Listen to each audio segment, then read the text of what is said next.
Well, broadcasting away. Sláinte to everyone. How are we? Listen, a wee quick one tonight. We have Michael McKeown on this evening, founder of Matt Darcy's out of Newry. And I suppose a lot of people won't know who Michael is. And up until more recently... They should be ashamed of themselves, Paul. They don't know who I am. Well, listen, there's going to be a lot of people who genuinely are just, excited to hear that there's going to be something happening in Newry. So for people not to have heard about you, I don't think it's a bad thing. I think it's now good that we're going to start talking about it. So yeah, tonight's all about yourself. It's about the distillery. It's about what's happening for the future projects. I'm going to start off with a whiskey, and it's not a Matt Darcy's whiskey. I'm actually having a Johnny Walker. So I'm having a Johnny Walker, and I'm having a Johnny Walker Green Label, and there's good reason for it, because Johnny Walker Green Label for me is one of those historic blends. It's a historic blend, it's Scotch. I don't need to talk about another Irish whiskey because we're going to talk about Matt Darcy's, but I'm just going to have that as an opener just because I want something to cleanse my palate. So 15-year-old Johnny Walker Green Label, you really can't go wrong. Michael, tell me this. Have you ever had Johnny Walker Green Label? No. You're missing out. You're missing it. That's some good stuff. That's some good. The problem here is I know this is good stuff, and we're going to talk about two of your whiskies here just now. So better live up to this good Scotch. Did you get the samples all right? I did, yes, and thank you very much. Got the samples and also this book, which for someone like me who likes a good read. First of all, I do like a good read. I've said this many times. I enjoy reading. But it's got some amount of graphics. It's got some amount of illustration work, lots of old illustration work. So even like the old maps, like, getting yourself like an old map in here, you can't go wrong with that. But let's just understand you, Michael, first of all. Yeah. Let's just be candid. Let's talk about you, because for what I want people to understand who you are, do you know what I mean? And why you've taken on such a massive project at Matt Darcy's. So who are you, Michael? I'm going to say, answer the first question. I must have fallen on my head sometime, be so mad as to take this on. Who am I? I'm 74 years and 11 months old. So the last thing I should be doing is taking on this. When I was beginning, people said to me, but you'll never see the whiskey. And I thought at the beginning, I didn't want to see the whiskey. I just want to restore the whiskey's tradition in the city here. And I had multiple motivations going on at the same time, but I had sold a business. Perhaps one of the greatest achievements in life is that I sold the business to my son. I sold it to him, and he paid me. Right? which most people look at and say, no, that doesn't happen. You pass them on. No, I said, I'm 70, and you think I'm going to hand it over to you, and your wife wheeled me in a wheelchair into the old folks' home in 5 years' time, and you're living in my money. Are you mad? So I sold it to him. Which one might look back and say that was the worst thing could ever have happened, because if he hadn't sold it to him, I wouldn't have had the money to go on this mad adventure. So that's wild. That reminds me of a quick story with my grandfather. Yeah, you talk about things like my first ever car. My grandparents had 2 cars, and I thought, being the first one in the family to drive for a long, long time, I'd be gifted a car. Oh no, I had to pay for the car.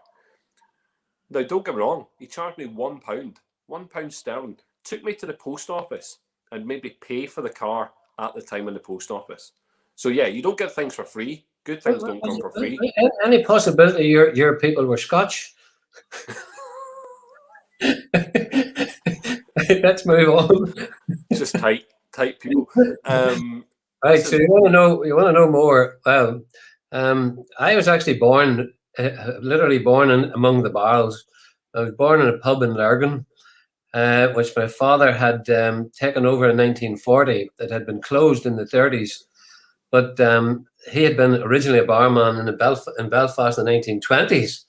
So whenever this pub belonged to my mother's, well, to my grandmother, I suppose, and it had been closed in the late 30s. But when a Yanks arrived in Northern Ireland in 1940-41, my father found himself with a pub at the end of the street where the army camp was. So he went in and opened it up there, and I need to lay this path because it shows you where you get to in the end of it, your thoughts. But my father didn't have supplies to keep that pub going because quotas were based on your 1938-39 pre-war sales. So he took himself around the countryside to places that were now not busy, that didn't have a Yankee army camp, or that people couldn't go to because there was a petrol rationing on.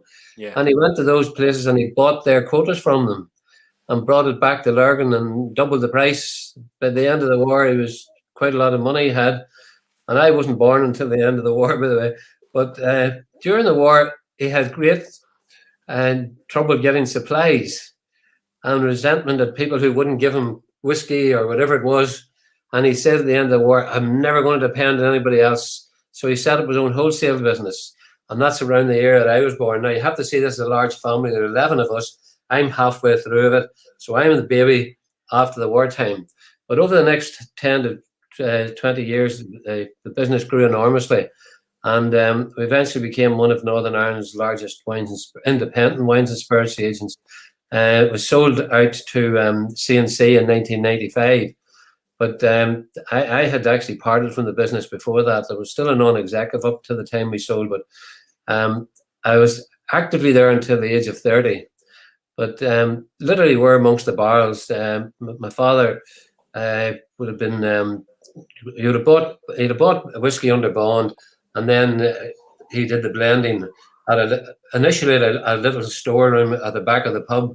But then as the years went on, we took over an old linen factory, and then that became a blending room where one of the sub-processes were in the linen room. But I still have vivid memories of my father standing using the top of a barrel with a Sykes hydrometer sitting on it, and the copper measures pouring and so on and blending, and then regauging, and I've forgotten the proper word for it at this moment in time, but you always would say diluting the whiskey, but reducing the whiskey to whatever bottle strength was. At that time, I think we were mainly bottling Power's white label. Wow. Because the Power's gold label was the prize product that they had. But the local pubs could bottle Power's white label.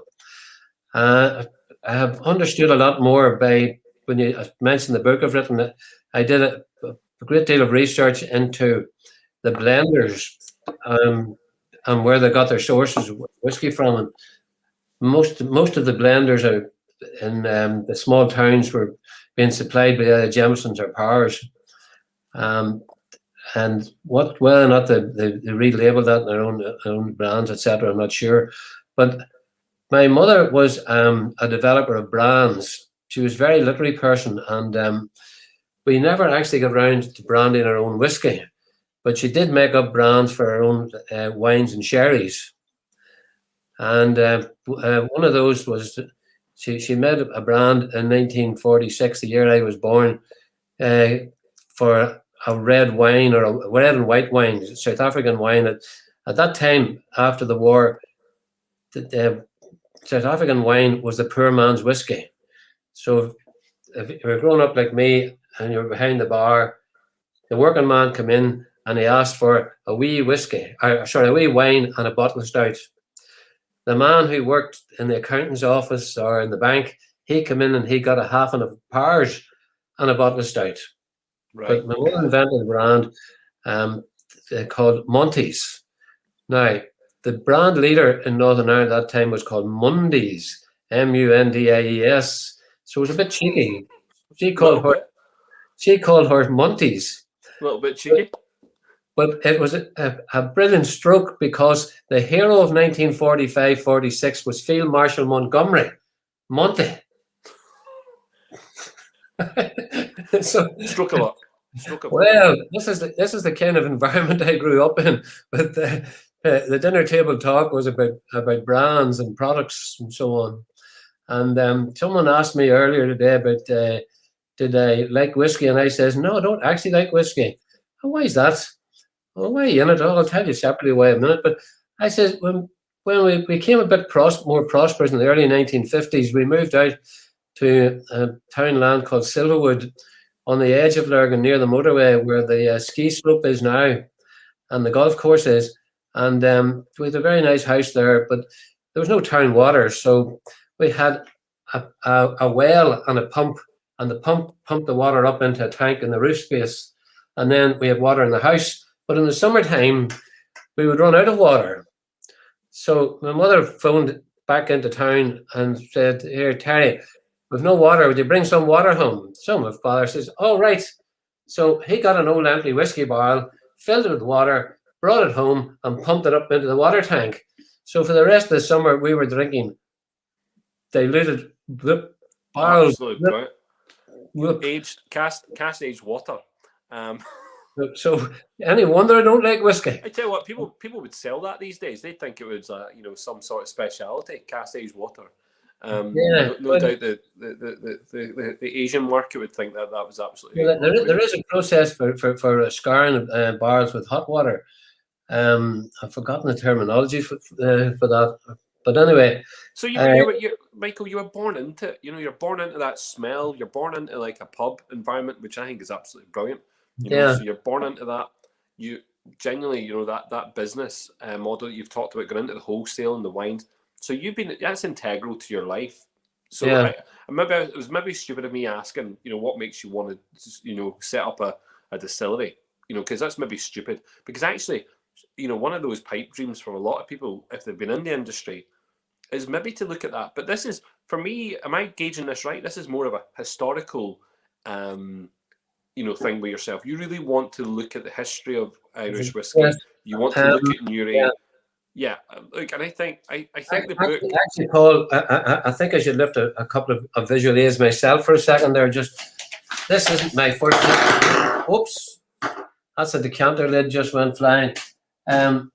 This is the glass. This is actually that book that you had. This is about my third book of BB. Wait a minute. Fourth book, the one that you're at. That's a book I did about 7 or 8 years ago called The History of the Post Office in Newry. Wow. And as you noticed, that other thing's very graphic. So I write populism type. You do. And that is highly graphic. Or as one of my academic friends said, that I wrote comic cuts. All right. But prior to that, what I had produced was another book. This is a book about 2010, and this book is a historical book about the businesses and the buildings of Newry and the people in Newry, and it's this similar idea to writing the book that you have read, full of maps and full of illustrations. And I only came to Newry in 1995. I had just gone through, in the early 90s, had gone through a divorce, and I met a very nice lady from Dundalk, and I didn't want to go over the border, so I made a compromise, and I said I'd go to live in Newry. So we got married, and we came here in 95, and then we got married in 97 or 98. I better remember what year, I'll get the head carried off me. Anyway, we came here and I fell in love with the place. So to answer your question about how I ended up in this, I fell so much in love with the place. We live on the river going down towards Warren Point with the most beautiful view down over the river and down into the mountains. And we can't exactly see the loch, but we can see the mountains behind Carlingford from when I look out in front of me here. And I had an early passion about history, but going back to school days, but had literally been forced out of the passion by being married at the age of 21 and spent the next 30 odd years completely engrossed in businesses, initially in the wines and spirit business, I then moved out into financial services, and from that, I combined knowledge that I had built up when I was in the wine and spirit business. A great deal of my time was spent in computing. There's a new thing called a digital computer come out in 1971. So I started to digitize the whole processes and billing and everything else. Then a few years later, look at the size of them now, Michael. Look at the size of them now. Yeah, they're so small now. The first computer business I went into was in the mid 1980s, and we had 3 big blue boxes the size of washing machines, just to do the same as your phone is doing now. So, do you know what, Michael? That's a really. Do you know what? We only spoke briefly earlier, didn't we? We spoke briefly, and we were able to cross paths. We noticed there was a cross in the paths, even though we hadn't met. And actually, funnily enough, we've just talked about, this idea of new computers. This will blow your mind, Michael. My grandfather, he was chief engineer for British Steel at one point. He would have gone around all the blast furnaces around Europe, and he would have checked the blast furnaces. Anyway, post that, once the collapse of British Steel, and he was then taken out of British Steel, he actually went on and became one of the first ever computer lecturers. He lectured in computing, again in the 70s. He lectured in computing. Not only that, but he actually patented, and you'll know this because if you know old computers, the vacuums within a computer, the tiny little vacuums, he patented that. He was used to write programming for I think it was for BBC computers. Remember the old BBCs? So he would have done school computer, yeah. That's really weird, eh? I mean, that's a very small. It's a very small world. That people have those kind of intertwined connections.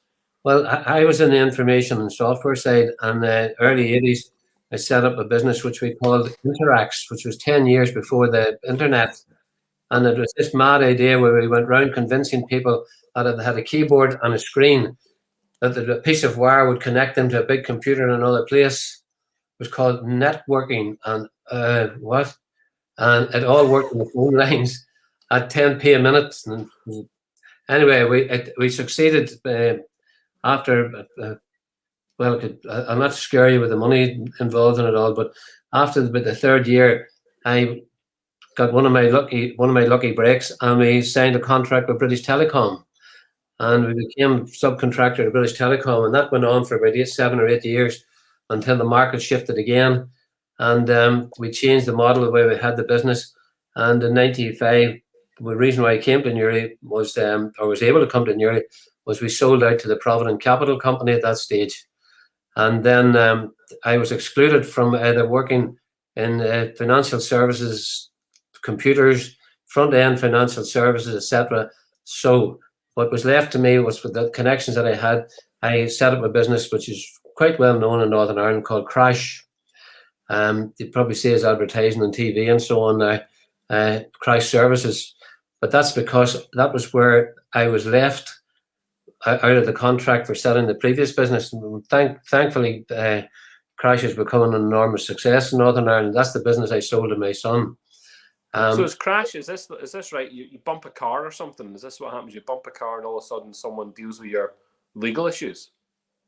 Well, more than that, they deal with everything. But one of the sort of ethics a principle that I set it up with was, I had been virtually most of my life looking after the smaller man. When I left our own family business, well, we were the smaller people in it. Like the Bash Charringtons of the world, and the Guinnesses and the Gilbys and all, they were all the big people. And we were the small guy trying to fight against all this. But so everything I've been in was about the small guy trying to get bigger. And Crash is basically about filling that gap that insurance companies are unable to fill. An insurance company must by definition tell you no when you ask them for anything, because they have to protect the funds. Well, we created a business on the other side of that, which only says yes. So when you say you need something, we say yes. So we provide you with cars, medical aid, loss of earnings, whatever to keep you going. Yeah. When I first started, I had a very good example of that. Was a lady from Kilkeel, County Down here. She came to me and she'd had a car accident, And I said, right, I'll keep you mobile. I'll get you another car out. She says, I'm not mobile. She says, I can't get around the house. I says, oh, that's okay then. So you don't need that. She says, but I don't know what I'm going to do. I have 4 children and the oldest one is 6. And she said, I can't tend to them. I said, right, lateral thinking here. Right, okay, let's find a home help. So we found a home help, and I paid the home help for 6 months while that woman was recovering from her fractures. Wow. And then 2.5 years, 3 years later, I got my money back from the insurance company.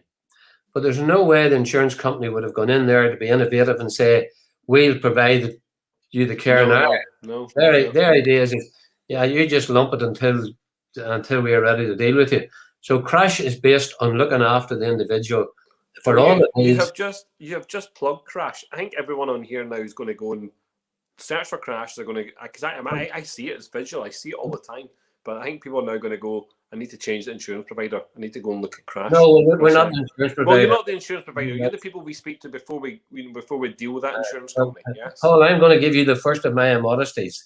I will tell you that 30 to 40% of the people that you have on here are screaming at the screen saying, yes, I use Crash. I use Crash. Better do. Experience, no matter where I go, I say to someone, oh, I had an accident 3 or 4 years ago. I use Crash. Anyway, I don't need to plug Crash, but we need to get on to We're here to talk about this. We're here to get on to Darcy's. So Mike, anyway, tell me this. This one here. This one here is our what will be our blend, which we go, which will be everywhere. We think at the moment. Yes. Yes, that's your 4-year-old, 29.95 bottle. Okay. Want to know more about Explain it to me. What am I about to drink here? Well, you're about to drink 10% malt and 90% grain. The grain is 4-year-old. Well, they're all 4-year-old. The grain original.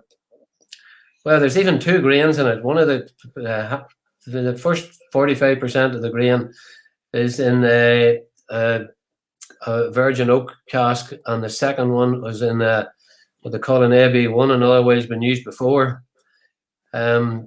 Which has been an American bourbon used before. One of them's a new one, and one of them's been used before.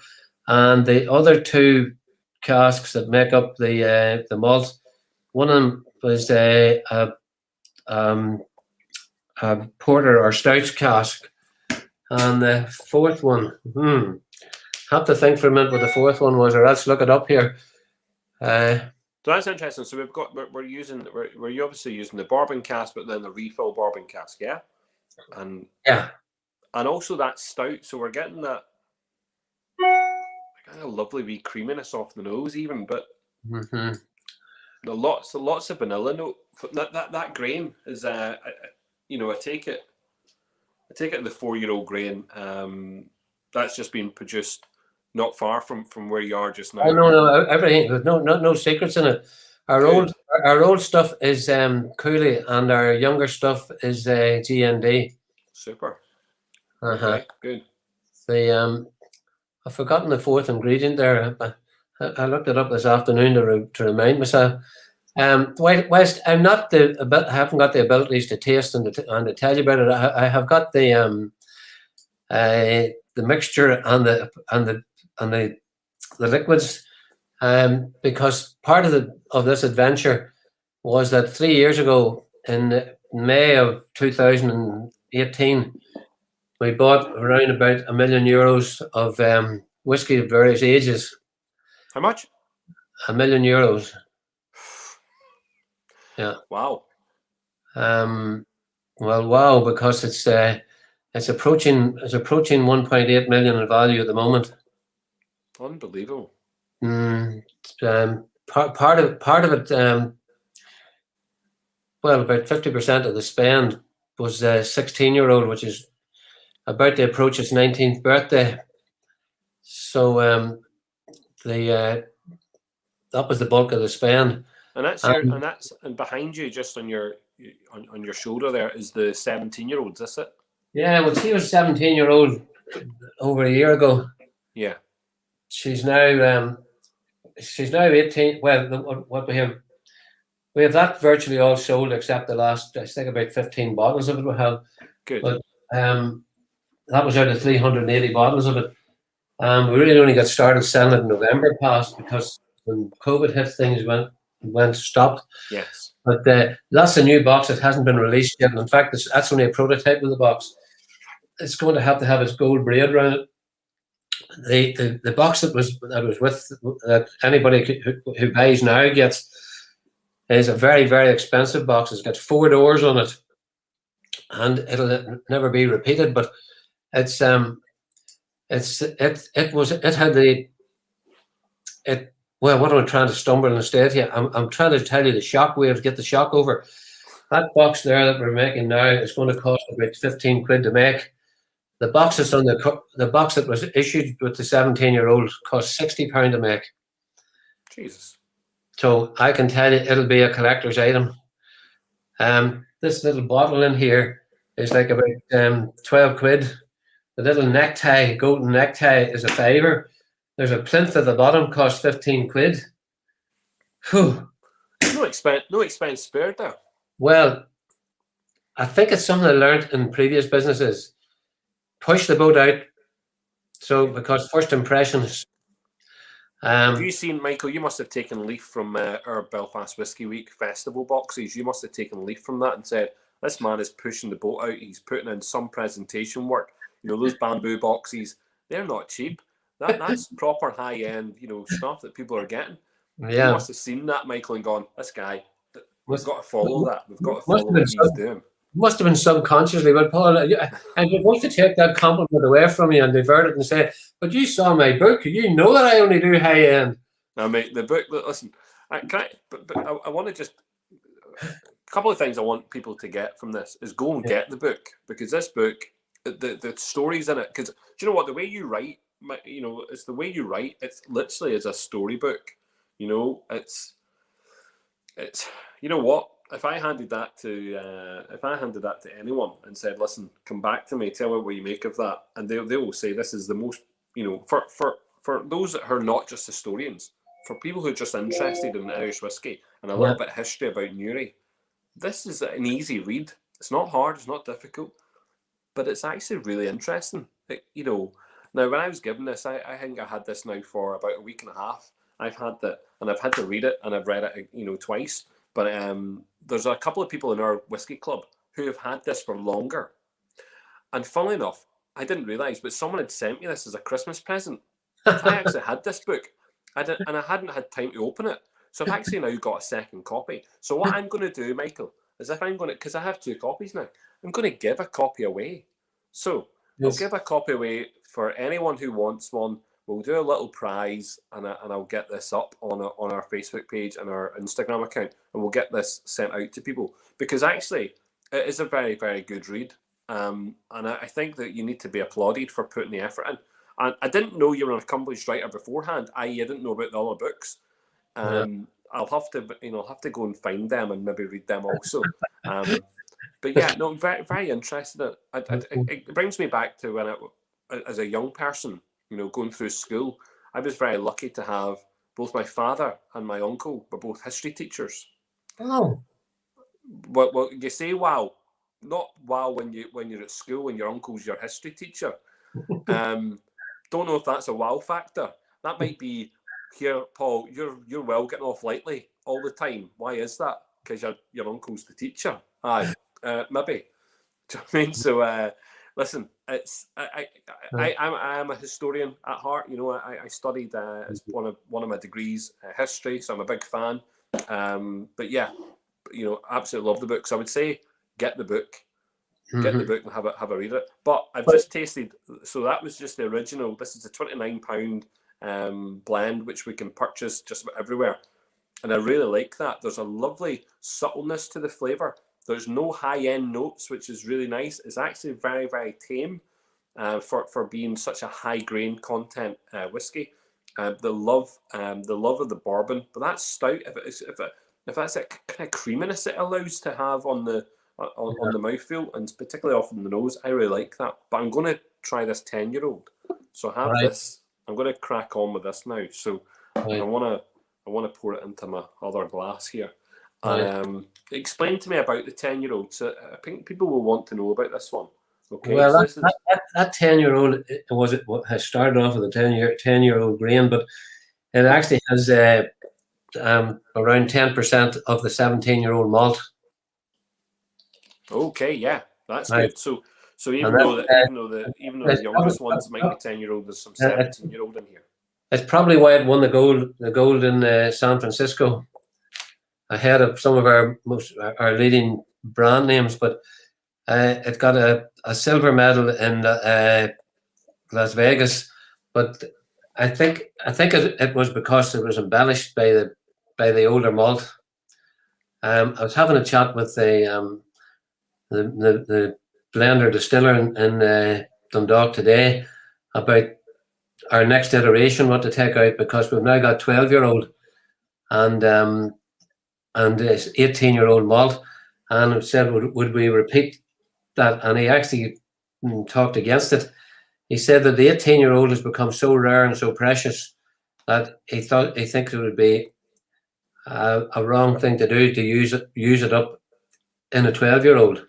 So we have lots and lots of 12-year-old. When I say lots, of like maybe 200 casks of 12-year-old. So we're going to be probably buying another few casks of 12-year-old malt to go into the next iteration, which won't be a 10-year-old, it'll be a 12-year-old. Mm-hmm. Anyway, I was just making the point that we were going over this about how the 10-year-old had done so well, and that's what he put it down to. He says that the 17-year-old made such a difference to it. Do you know what? Funnily enough, I think. I mean, not that I'm trying to find the 17, because I'm not going to be able to do that. But what I can do, see that port. You have a port finish on one of these, do you? That's the port one there. But on the component, is the whole thing finished off? Oh no! The grain was in port, and then the grain was in port cask for the previous year or so, and then the 17-year-old that was put into it would have been in the original bourbon cask. Yeah. No, do you know what? That's really nice. Again, it's nearly like a single malt rather than a blend.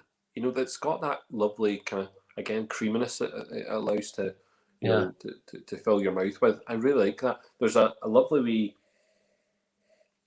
kind of blackcurrant note on it, like a kind of blackcurrant, like a diluting, which is really nice.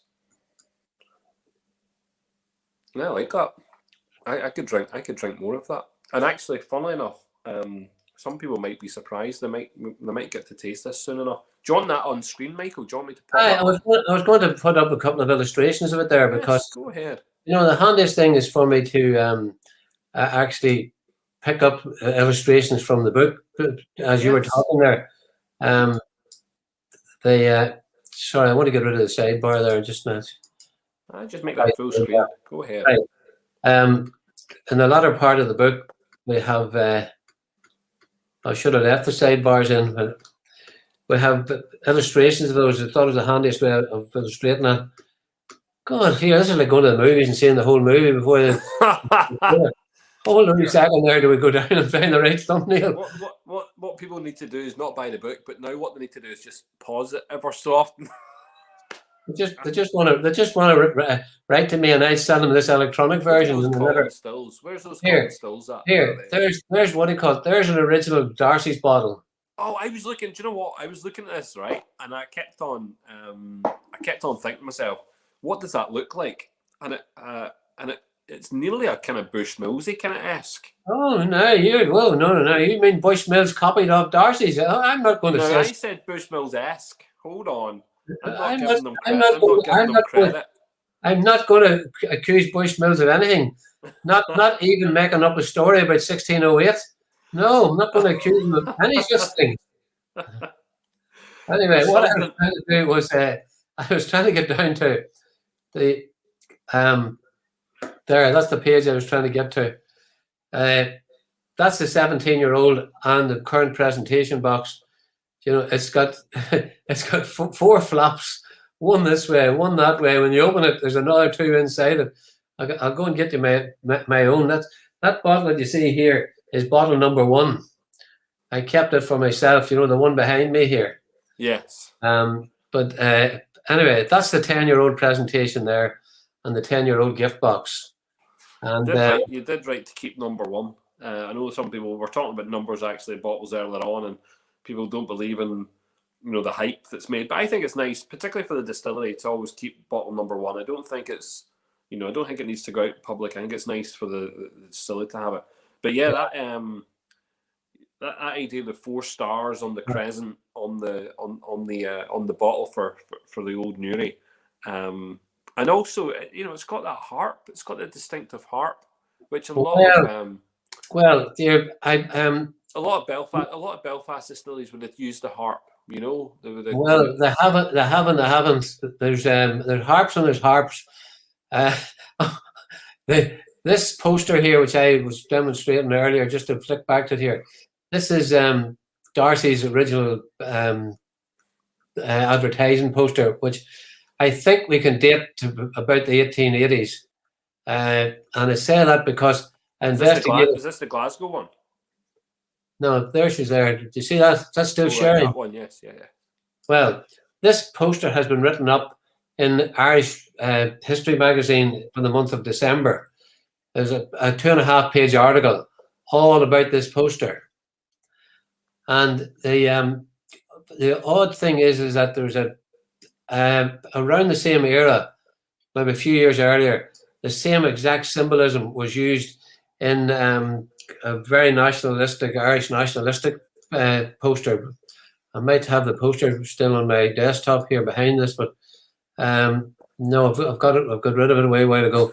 But the author of the historical magazine points out that, as I do in the book, that Darcy's in Newry were very strongly politically nationalist, and across the street, their best friends in business and in social life, etc., were the Thompsons, Henry Thompson and Duncan Alderdice, and all the symbolism in Thompson's is pro-union, but all the symbol in Darcy's is pro-nationalism, and I'll explain it to you. You see, this harp isn't just any old harp, nor is this just any old harp, nor is this any old harp. These are all Irish versions of harps. Yes. And this crown is not the crown that you see on Dunville's. It's not the Victoria crown. This is a different type of crown.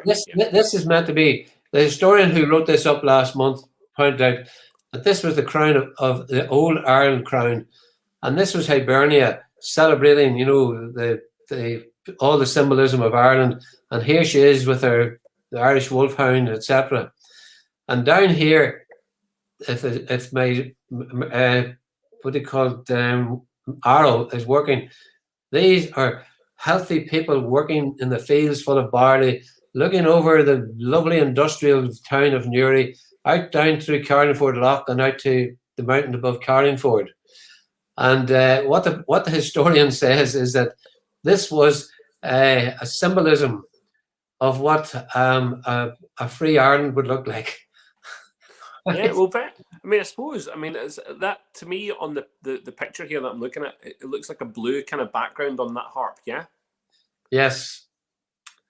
So interesting enough, obviously, the harp using a slightly cobalty kind of green, or it's a kind of very different type of green, was that flag that was being used for Irish, kind of One Ireland at one point was the use of that flag, wasn't it? Was the harp specific with the kind of cobalt green? Why the blue though? I'm wondering whether or not the blue is just because it's for advertising purposes. He doesn't explain that, but the historian that wrote about it. But I do have to tell you that when we registered this poster for copyright in Kilkenny, they wouldn't register it with this harp. Yeah, the harp That's the symbol. It's a symbol of the government in the Republic of Ireland since 1922. The only exception to that is Guinness were allowed to use the harp or to keep the harp that they had, which was this harp. Yeah. But to reverse it. If you go and you look, Guinness will be the other way around, as far as I recall. But that was the only issue we had with that. Anyway, do you want me to get back to telling you why I got involved in such a mad scheme? Well, I think look, we're flying on in terms of conversation, but I think what's more important is I want to talk about. I think we now know why you've got mad, involvement. You've come from that type of background. You've got the, we're going to just remove that just now, but you've got the pedigree. There's a bit of pedigree about you. Not just that, but you've got business acumen. So we know that you're not some fly guy coming in here and creating a distillery for the crack. You're doing it for the crack, but you're maybe not doing it because you're at that stage in your life where you're doing something which is you're passionate about, you're very interested about, you want to do something. So we know you're not just here just to make loads and loads of money and take the proverbial.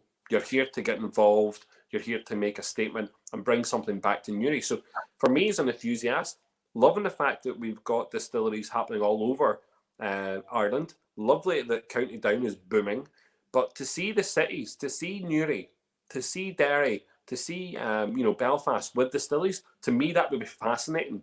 So let's have, I know close neighbours to you, Cologne, lads, Brendy and stuff, they're close by, but having something in the city again. Now I know, because I've driven through Newry, I go and play futsal in Newry. Those that know about my futsal expeditions to Newry, I know exactly where that plot of land that you have, that where you intend to be for the distillery. So talk to me about the distillery. I want to know the future of this project because, rightly so, your other son, Tony, that I've been speaking to, he's involved in the project at the moment. I take it this is going to be family, again, keeping it within the family and getting people involved. I think to be honest, that's really interesting for me. I want other people to hear that, Yeah, well, I think it's best to recap to say that at the time that I was moving out of Crash, that last 18 months, 2 years, I was also the president of the Chamber of Commerce, which had a big influence on what I did. Because you have to stand up day by day, getting people to believe in their area and to move it on, etc. And the new council system came in, and the new council produced a business plan. And in it, they wanted to regenerate the city streetscape. They wanted to revive any old industry, but particularly they wanted a tourist attraction or to build up tourism. And they wanted recognition, more worldwide recognition. And when I hit on this idea, I thought this ticks all the boxes. Because if we bring back an old industry, regenerate an old brand that's rooted in Newry, and it creates the buzz to bring tourists off the motorway. They're not going to get into the Mourns by just saying the Mourns are over there. I'm a prolific traveller myself abroad, and we go to places that lead us to somewhere else. Yes. And you just don't go, you don't go to Bavaria just to stand and look at the mountains. You have to go to Bavaria to go to Salzburg or somewhere else. So, and when you get there, you have to, for some reason, like the palace or whatever it is. So that's where I visualized all this. And I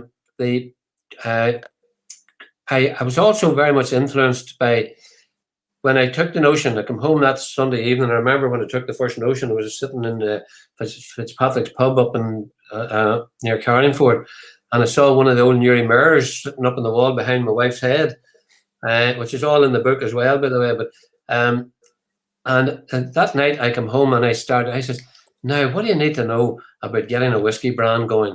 So I opened up one of these online American journals about whiskey, and the guru began by saying, tell me your story and I will sell your whiskey. I said, my God, I'm going to get the story. So that's where I've been in the last 4 or 5 years, creating a whiskey with a history. And it's paying off. We'll explain to you in a second why that's paying off. But that led me then to start going through the local history books, the newspapers, volumes of stuff. And then I find in the library a brochure, a holiday brochure from 1902, come to Newry and visit the wonderful whiskey stores of Duncan and Alderdice. And that led me then. There's a holiday. That is a holiday. Do you know what? People need to come and just explore the casks. Nothing other than that. Don't look for sunshine. Don't look for lollipops. Don't look for sand. Let's just explore whiskey casks. Well, this is what they were doing in 1900 and 102, and the man. But they didn't have, like, they didn't have nightclubs back in 1902. No, they had boats and trains, but no airplanes. But anyway, I got obsessive about finding the exact site. So all of these things took great patience. In that, when I found the site, it took me 18 years to buy the site. There were 3 sisters who owned it, and they were having difficulties with each other because they weren't all talking to each other at the same day and whatever. And eventually I managed to buy the site from them. And then I had to start into applying for plan permission. And then after that, I had to go through building control. Has been the most rigorous part of it, because you're putting, a potentially dangerous piece of equipment right in the middle of a city street. Yeah. And then the next limitation that I was getting was that we had a small enough site, but there was a public car park behind it. So I started to negotiate with the council, and by November past, I managed to buy an acre behind us so as to secure the space for the car parking, etc. Yeah, for deliveries and for manufacturing, to get the stuff in and out. Yes. Yeah, well, we've plenty of room of that, but what I really wanted is to be sure that we had space for the coaches and buses and so on before we started thinking like we were tourism. But along the course of this whole plan, I ended up with more than I wanted, because the site had a public house on it. So I ended up owning a pub, but all I wanted was the wee shed out the back. Right? So, there's no harm. Listen, there's no harm in having a publican license for your whiskey. I knew. I began to think that was a great advantage. I didn't know that. Began to think that was a great advantage. But here's the disadvantage. The disadvantage is it means I had to buy a pub. Thank goodness the wife can't hear us here for the minute. She's in another room watching TV. No, this isn't recorded. But she likes to remind me. She says, "Michael, you told me this would cost about $500,000. That was 3 million ago." Well, I thought it was only going to cost $500,000. I thought I was going to do like Killowen, get a wee shed and start a distilling it. That's it. The thing just got bigger and bigger and bigger and bigger and bigger. So then the next biggest stage was when I was in the middle of all this. My brother, who had been many years, had remained in the wines and spirits business after I had left. I brought him up to look around the place, and he gave me a lecture on the need to get into the market and to get your brands out. And I says, no, Frankie, hold on a minute. I have a simpler idea than that. I says, all these people go into whiskey, can't keep it going or go broke because they can't pay to lay the whiskey down. I says, I don't want to do that. What I want to do is this. I want to get the bar, the restaurant, the visitor centre and the distillery open. And he says, but who's going to sell the whiskey? I says, I don't want to sell any whiskey. I says, I just want to make it. I says, but how are you going to pay for it? I says, Frankie, you're long enough in the wine and spirits business. We had 3 pubs and a hotel and 12 off licenses. And I says, Frankie, you're long enough to know if I can make this pub and restaurant make a couple of $100,000 a year, and I don't need to draw any salary for myself, it'll cost $225,000 a year to lay down the whiskey. So I won't have a problem. Right? Well, that was until Frankie buzzed the ears out of me, and I says, okay, I give in. So off we went, and we bought €1 million worth of whiskey. Mad, you're right. But you know what? The brother has a good idea. Look, and a lot of brands, they build their brands over that period of time that you're waiting for that whiskey to happen. So I have no issue with that. A lot of people will have no issue with that either, because it's seen as a done thing within the new distilleries and within the whole process in Ireland. That's happening. So no one's going to bat an eyelid at that. In fact, they're going to welcome it. I will tell you, Paul, there's been such a proliferation in the last few years, saturation on shelf space here in Northern Ireland alone. Like, Yes. and you go out now today, as Tony and I were doing today. We've had a dabble in the south of Ireland for a number of months, but we got an introduction to one of the biggest wholesalers down there, and he's sitting with his shelf full of McConnell's, Hinch, Eckenville, Quiet Man. He's sitting with a shelf full of all them. And the first thing he says, "And why would I deal with you?" And of course, I had to lean forward. I must tell you a wee side story about one of my previous business. I didn't have as good experience today as I had then, but I just simply says to him, "Look, this is a whiskey with a history." That's nice. And I says, "But the other thing you have to take into account is that this is a business with a halo around it. It's got 18-year-old whiskey coming out. Next year, it'll have 19-year-old, 20-year-old, it'll have 21-year-old, right? Because we've enough stock to do it until it's 26 or 27-year-old. Yeah. Right? So the interesting about that is that you have the ability to share that stock, because a lot of people will hold the stock just now based on their branding becoming, well known, and second of all, to maybe having a distillery. So you're not frightened to release that stock going forward. That's interesting. That's good. Well, it does set us apart, because the only other company that I know is exactly on the same path, which is Powers Court for Cullen, and excuse me for pretending to be anything like them, but they went out with a funding round. They were funded with an initial 20 million 5 years ago, but they've gone out with a funding round for another 5 million there after Christmas, and it was broadcast. I just signed up and I got the broadcast, yes. And their strategy is identical to what I'm describing. So I could say I didn't really know I had a strategy until I heard them describe it as a strategy. Fair enough. But we're on the same strategy. I didn't actually realize it was, it was like this happened to me a couple of times in my life before. I invented a system one time, and the Belfast Telegraph said, "How did a wee man from Lurgan know to do this?" The wee man from Lurgan didn't know he was inventing it. It was just happening. He just did something and it worked. But, I think. Look, I think what's interesting, as I say at the very start of this, what we said was, who is Michael? What's Michael all about? Because a lot of people will have heard, like I have. I've heard of Matt Darcy's for a good while. People have said Mark Darcy's Newry. There's going to be a distillery in Newry. Things are going to happen in Newry.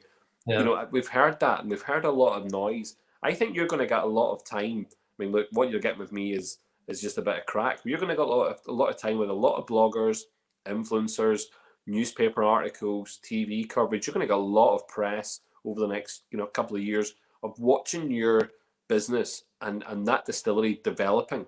And I'm very excited for it, and I'm excited because I want to see those brands being brought back to life.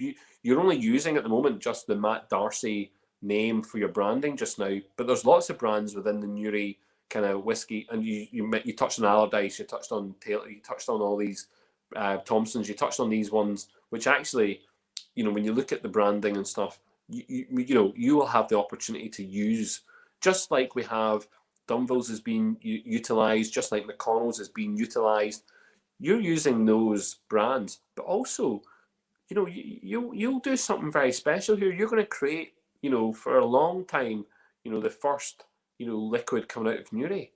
That's big in itself. So you're creating, yes, you're doing this historical, referencing. That's very important. Lovely to have a great backstory, and it's beautiful. But you're going to create history yourself, whether or not you care to admit it at this point. You're creating that. I did hear a little, and this is from from a couple of years back. Someone said that you'd managed to find water, a little well in the vicinity of the distillery where you're going to be. And is that something that you're maybe going to be able to tap into for the distillery itself? Oh, well, you've missed the social media last year. We were standing beside it when the pusher came up. No, that's what I'm saying. I heard that it was there. We did do that. Are you able to tap into that? Is that something you can use? Yeah, well, to be the well was mapped on the old Ordnance Survey maps, and where we've drilled is not exactly on the same spot. So therefore I can't say it's the same water. But the original water source was the Derrybeg River, which if you fell in it now, you would hardly wet what do you call it, the soles of your feet. But so therefore, that's not going to be an option. And part of my history in the book, as you might know, the Derrybeg River dried up in 1820, and they had to move production to Belturbet in County, what is it, Fermanagh or Cavan, whichever that is, for a few years. But no, there is water there on the site, and whether or not it turns out to be good enough or pure enough is still unanswered. Okay. The first part of it that came up had some chemical imbalances, but it probably will be used. But at one stage, I thought of it more as a curiosity, having a well there, Yes. rather than really being the old thing. If I had a mad ambition, which is not on the cards, but if I had a mad ambition, I would rebuild the chimney. Really? Well, Like chimney stacking. the chimney was 25. Well, if you want to go back to the book, Yeah, I can see it. Nearly was identified originally by the size of the chimney stack in the distillery. Unreal. So I've often thought if there's anything I'd like to do, but that's the historian and the, what do you call it, the showman play actor in me, rather than what's going to make the product. Well, I tell you what, it would set you apart from all these other distilleries. I mean, we've got some beautiful distilleries in the country at the moment. Beautiful, stunning visual. I mean, Hinch Distillery, again, I keep on saying this, is stunning. Scottish-esque distillery. Glass-fronted distilleries all over the place. Tiny little sheds, as we say, with Cologne. But having a big stack, that could be very interesting. And utilising it not just for show. No, I mean utilising it for putting a lift in it and bringing people to the top. That's exact. Well, here, listen, fair play to you if you did that. Well, if you want me to be more profound, and as I'm sure you're coming to the end tired listening to me, but I think that the most important thing for us at the minute is establishing the brand internationally, because once we've gone down this track. And while we're still waiting to move all the things on, the important things that we can do is get established. And whether we ever, or however length of time it takes us to get their own product, we have, like McConnell's don't have a product. JJ Curry over in the West, they don't have a product. They've a warehouse full of casks. Napogue never had hardly a cask of its own, and these brands are selling thousands and thousands of cases abroad. So there is that blending type business to be got on with, and that's what we're doing at the moment. We've very fortunately had a friend in the US who was a friend, connections and friends were. He had a friend who's the chief executive of one of the largest online retailers in the US. So we've agreed now to start supplying to them. His son is pursuing a football career with Sullivan. Sorry, my TV suddenly went on its own there. That's okay. Maybe Carmel's in the front room there. But anyway, we're excited about that, and we have a strong prospect of shipping out goods to China, and we think that's the thing that we should be focusing on at the minute. I'm held up progressing the building because you want to hear the true economic story of it. Last year, when COVID hit, I brought in, just before COVID, I brought in a couple of experts in the hospitality business industry. And I says, I want to check out now the profitability of this bar and this restaurant. Yeah. So they came back to me with a report that was very disappointing. And I says, look, I need to make about 300,000 a year in that bar and that restaurant. And I says, well, you're going to make about 180. I says, that's no good. That's not going to cover the production cost. And I says, why? What's what? I says, well, you've the toilets in the wrong place, and the kitchens, you're them all in the wrong place. You've only left 50 tables. Oh, so off they went, and they redrew the bar, visitor centre, and all the rest, and we've now ended up with near 80 tables. So they then came back with a set of projections that shows we're going to make 300,000 a year out of the bar and the restaurant, and we're See, that's better. That's better news, isn't it? Now, that's better news. However, that has necessitated me to go back into building control again and fire authority. Yeah. So I haven't. Well, look, these things, they do take time, but I think what is important is that, as I say, a lot of people might not have known, or the people make up their assumptions. I always hear brands all over the place, and you kind of think, right, brands, that's great, blah, blah. It's just better knowing that a brand has a story behind it, and i.e., what's coming is that you have a drive, whether or not whatever's going on, you have a drive to make this happen. Yes, you're driven towards having a distillery because you want to create whiskey. You don't want to sell whiskey. You don't want to, have it in the restaurants and the bars, and you just want to create whiskey, and you want to bring this back. Yeah. Mm. Yes. Well, you brought me back to the beginning of the story. When we were growing up, my mother and father had discussions at the dinner table, and we just listened to what they were talking about, and they talked all the time about other people in business, and the phraseology all ended up the same way. When I look back on it, my mother would have said, "Oh, that fella do well in that place. He's great drive," and then my father might have said, "Do you think he has the personality?" And the conversation assessed everybody in terms of drive and personality. Yes. So when you grow up, what are you? You're driven. And at the same time, you're trying to be pleasant to everybody because you're ingrained into you. You have to drive. Yes, so I am. I'm driven about whatever I do. And yes, I'm driven at the moment to get the brand out onto the wider market. And I'm patient to know that I cannot go around to beat up the fella in the building control office to tell him to give me the new certificates. Joe, listen, I'm praying that, look, we have the opportunity. There's a lot of different people wanting to create their own distilleries right now. The things that will help, hold them up will be building control. And will, in some cases, it's about the use of the building. It's about that, sometimes it's the status of those buildings, Class A buildings, whatever it is, historic buildings.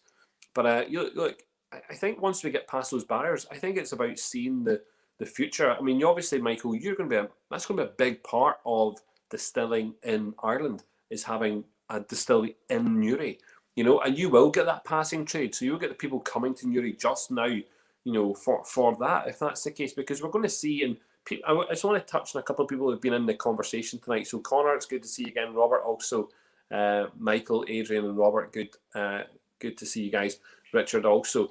Kit, thank you, and Michael, brilliant. But Fionnuala, yes, how are we? And so Fionnuala said that she started reading your book, which is great. Shamini also had a wee comment in there saying, you were so kind because you're talking about, helping out the lady who was unable to look after her kids. Some people have talked about the fact that I might have had to shut up because I was getting schooled by you, which is really good. But I think a couple of people have said in here, they want to have your book. They want to try and do that. They want to get onto your book. But it's for me when we're looking at history, the kind of history of Irish whiskey to me is huge. Irish whiskey in the north was massive. People really don't talk about Newry when they should. They don't talk about Derry when they should, and they've totally ignored Belfast also. So for Irish whiskey in the last 40 odd years, we've really ignored, apart from Bushmills, we've ignored the history even. So bringing that history back, this history book makes that quite clear where we're at. However, going forward, it's about the prospect of having distilleries which will start to, I suppose, have a bigger impact on our economy, giving jobs to local people, bringing tourists to the area. People will want to travel. I know someone talked about having this idea of a county down tourist trail. There is no doubt there will be tourist trails, whiskey tourist trails all over the place. And it will be nice to have, just like we have in Scotland, just like we have in America, we have in Japan now, we have these places where you go just to experience whiskey and you dot yourself around the place. But but part of that is also taken into account, maybe it's is it Bengal Castle? How do we say that in Newry? Taking in other Bagnall's Castle. Bagnall's Castle, there you go. So Bagnall, taking in other types of tourist attractions in those areas. You've got some beautiful beautiful scenery in that part of the country at the moment. You'd be fooled not to go down onto the water, down into the down to the narrow point, and into those kind of areas. Why not? So, Michael, you're going to produce something. God knows what your liquor will taste like. God knows what that'll all be. But I'm sure you're going to listen. I'm sure you're going to use people like Finn O'Connor. You're going to use people who have looked at old mash bills from the area. You're going to find. I'm no doubt you've actually done a lot of research. You've found some of those old mash bills from the distillery, and you could recreate something very special. Yeah, Paul, I'm surprised that you say, and you're going to have to make good liquor. And you sat there and said the two of them were you praised them. No, not the. I mean, this is good. I'm talking about coming from your own stills at some point. So, yes, I got you now. So have you thought about what type of stills you want? Are you going to go for some good Scottish pot stills being brought over from Rothsayth? Yeah, from Rothsayth, yeah. Or are you going to what are you going to do? You're going to go continental and get some European stills. What are you doing? What have you got thought processes there? Well, it's beyond that. It's already all been specified a year ago. I bet you've made it already, have you? Oh. No, it's all been spec'd a year ago, and just coming up to COVID was all spec'd. But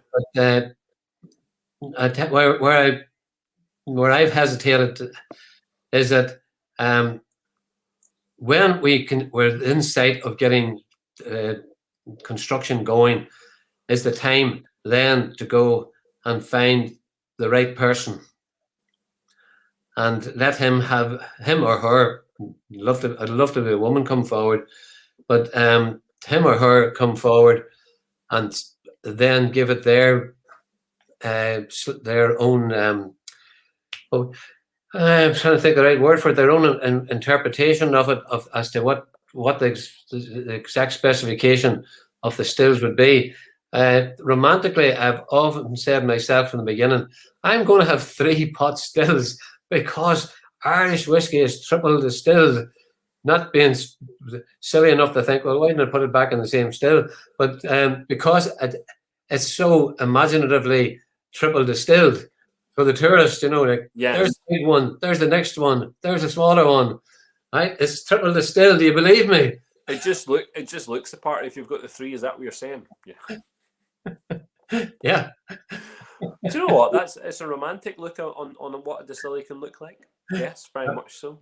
There's lots of different stills being used just now. People have got some hybrid stills on the go. I know that the technical file maybe hasn't come up, totally to understand what hybrid stills are classified as and what we're getting out of them. But listen, I think when you're at the very start of a process, and although you've gone through lots of planning already, I think, knowing what's going to go on there in terms of your own liquid, that'll be very interesting. That'll definitely be the conversation that I would like to keep following with yourself, Michael, is to see that progression. I assume, and I'm probably putting you on the spot, but I'm assuming that you guys are going to be involved in Belfast Whisky Week. I think it would be silly for you not to. Do you know, if you want to get that branding around the world, I'm sure it'll help. Paul, I have developed a most wonderfully diplomatic approach to this. I have to ask Tony what he thinks of that. I think Tony said to me, that's the reason why he contacted me. But yeah, I'm not gonna put Tony on the spot either. But listen, no, Michael, it's generally been a pleasure. First of all, I'm gonna have to try the 17 at some point. But I am pretty impressed with both these blends. I think Tony will break out and he'll send you an 18-year-old sample. No, that'd be very nice. He has 18-year-old samples now. And that's interesting. So Morris McCartan's asking, is the whiskey available in the south at the moment?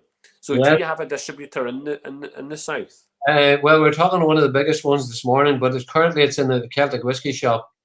There you go. And Irish malts.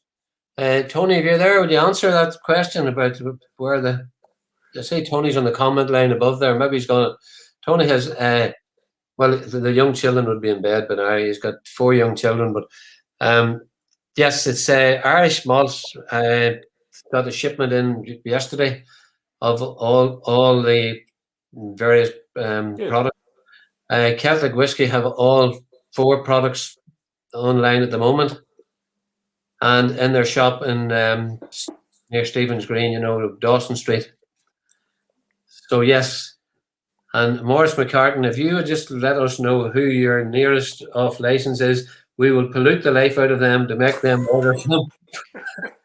Hey, tell me this, Michael. I'm like, let's talk candidly, because we've exceeded our time by a long time. I wanted to be done 30 minutes, 45 minutes. I've allowed you to talk because actually, as I say, I don't think you've spoken a lot to the world yet, and I think that this is a very early stage for yourselves. But tell me this: how are other people taken to you in the industry? How are other people taken to you? How because obviously you're starting to meet people, but how are other people? Are they like, yeah, we're interested, but Matt Darcy's what's the general take on the project that you have? Arms out and arms around us. That's really good, isn't it? Yeah. I won't go into everybody's names, but there's a very prominent man that I was a bit cautious about making contact with. There's a wee bit of a background story in this. He said, I actually wasn't doing any of this for the first, hands-on relationships with anyone in the whiskey trade, simply because I know from other businesses that it is becomes the most onerous part of your life, and that once you build up networks, you must keep them going. Yes. So 4 years ago, I had opted out, and I brought in a CEO who should have been doing this job, but just to cut it very short, is that this time last year we discovered a lot of infidelities with him, and we had to part ways. And but one of these things, it'll be like the Meghan story. It'll eventually come out. But that's big news right now, that Meghan Markle stuff, isn't it? Yeah, well, it was like that type of a thing. But so I only started last August to make contacts with people in the industry, and on Friday, I spoke to one who I thought, oh, he'll not be interested in speaking to me. But someone else had said, oh, would you like me to put you in touch with him? I says, well, of course, I'd love to speak to him. So he sent me a Zoom link and had the most wonderful conversation on Friday. And what could he do to help me? And you think, well, I think a great phrase is you give what you get. And numerous businesses that I have been in, I've always gone to see the so-called competitor, because I don't believe there are any such thing as competitors. People do what they do, and you do what you do, and they do what they do, and somebody makes a judgment as to which one they prefer at that time. Yes. So I have helped people into multiple other businesses, and there's some of my best friends who could have been seen as competitors in those other businesses. And here I am now, getting what I give. I'm getting people from every whiskey business that I've spoken to, or any part of it, or subcontractors or otherwise. What can we do to help you? We're all in this together, and we've got a huge big market out there that we all need to get together, because we need to have diversity in it. We can't all go out as Jamesons and our Powers and our Bushmills. We need diversity. No, listen, you're spot on, Michael, 100%. And I think that I've talked about it, in fact, a couple of times recently. Competition exists because that's business.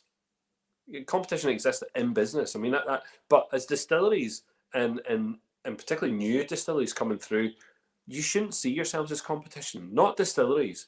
Now, I can understand some brands, really thinking about, shelf space and everything. But as it's distilleries in Northern Ireland, particularly in Ireland, you're all going to have to work together. You're all going to have to support each other, because actually, for one or two of you to fail, it would be a failure amongst the whole, family of distilleries. That's going to cause an issue. You want to see a growth in Irish distilling for the next 5 to 10 years. You want to see that, prominently. You want to see buildings going up, erected. You want to see distillation taking place, and you then want to see a mass amount of liquid pouring out of Ireland, because at the moment we are not pouring a lot of liquid. We still only have the big, distilleries, Bushmills, the Middletons, the Coolies. Well, now GND, we could probably talk about their capacity, But in terms of that's it. That's where the liquid's flowing from. A lot of these other new distilleries, like Dingo, not mass amounts. West Cork is maybe surpassing expectations at the moment. But lots of distilleries who still need to get the liquid out there, who have very small output. That's one question I didn't ask you, and maybe I should put you on the spot. Is what is the projected output of the distillery? Because that'll show you in terms of, for people out there, the size of this distillery and what it looks like. So, where does it rank? I mean, I take it you're going to be close production levels to Bushmills, and you're going to take it that far because that's big, or are you going to dial it back? Are you going to be Are you going to be closer to Echelanville kind of size? Are we going to be closer to Hinch kind of size? What kind of size are we going to be? I think we're going to be below all that.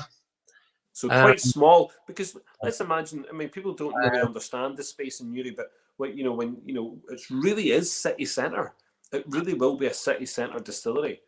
Yeah. So 3 small stills, small production run. Yeah. Well, I do have the numbers. I just don't want to make a muddle of it there, but I need a moment just to flash up that particular element of the spec for the distillery. I didn't see it as ever needing to go into industrial type scale. I think that's where you'll see Hinch will be going if they're not already there, because Terry Cross is an industrialist. He's just come from making millions of boxes every year. Everything will be about scale, and everything will be about filling it out and working 90 hours, 3 shifts a week. That's what you'll see there, because that's his background. I'm more for I want to stay at the higher end of the market and never to be squeezed. In all the business I've been in, I've never been in a squeezed place. I've always been, well, when you find out more about Crash, you find out that Crash is a premium type product, right? And the service I was in before was a premium IT product. So I want to stay in the premium levels of the whiskey. I don't want to become an industrialist. No, I won't be here forever. So whoever wants to take on after that can go whichever way they like.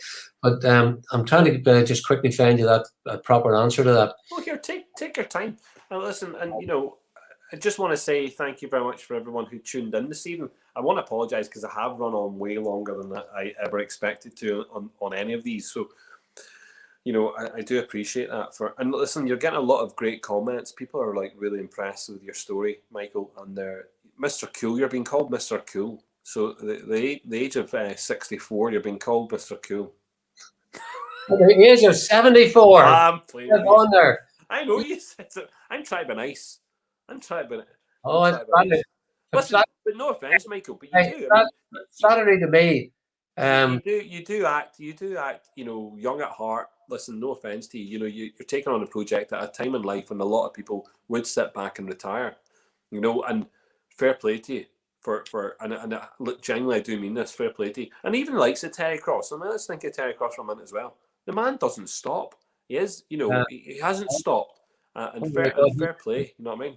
You talk about Drive. That's Mr. Drive all in one wee box, a 1 week container.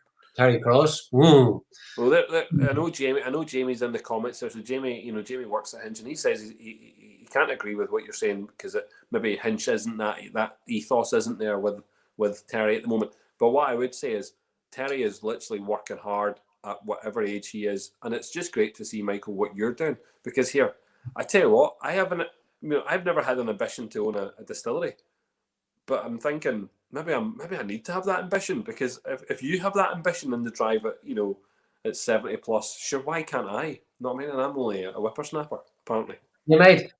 Jamie, I just see your comment, and I apologise if I am misrepresenting what you from the outside. You're not misrepresenting, you're just having an opinion. There's a difference. And Jamie's got his own opinion as well, so don't be, I'm sure Jamie had his chance to talk all about Hinch, a couple of weeks ago in one of our chats. But listen, right, the capacity is important, because I do think the answer to your question is that we on a 9 to 5 production, it'll be about 250 casks per annum.